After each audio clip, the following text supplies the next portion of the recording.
you know, if I see that there's an offer that's coming in VA and we accept it, it's like you need to make friends with that, you know, the lender. You need to call them. Hey, you know, whatever I can do to speed the process along, that's essentially what's going to help the veteran, and it's not really in it for anybody else. Right. It's to assist them in the home buying process. Yes. And we have to do our due diligence. Right. Not only as Americans, but also realtors. We owe it to them. Yeah. I agree with you. I couldn't agree with you more. I think that it's just, I really want to debunk the idea that it's just not a good loan. It's the best loan. You know, when an appraiser goes to the property and it's for a veteran, they won't release the appraisal if it's low.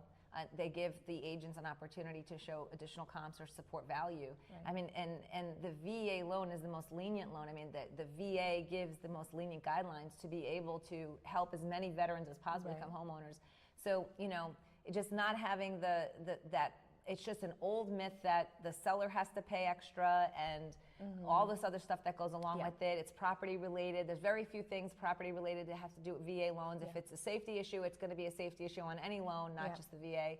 So I just think having the knowledge out there, getting the knowledge out there, 100%. It's a great loan, and we need to get that whole... Yeah, that and, you know, and the challenge that I had faced a few months back with a deal that I was working on was that, you know, you have to, and again, it goes back to our due diligence as, you know, realtors and being in the industry, to have that open line of communication with everybody.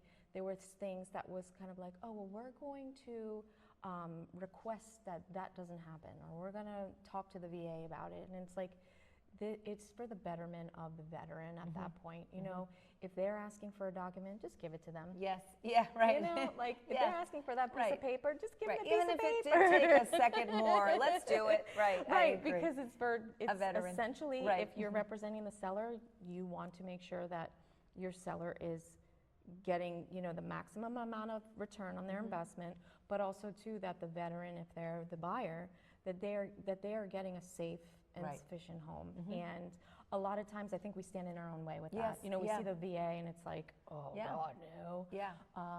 But it shouldn't be that way. It shouldn't be that way. No. And I'm looking forward to it changing. If you don't know, question, always ask. That's my other, sorry, I didn't mean to cut you off. That's all right. But if you don't know, or if it's, you know, your first VA deal or your first deal or whatever, the best thing to do is to connect with the lender, you know, and have that connection. Because a lot of times if you ask the questions to them, they'll give you the answer. Right. Yeah.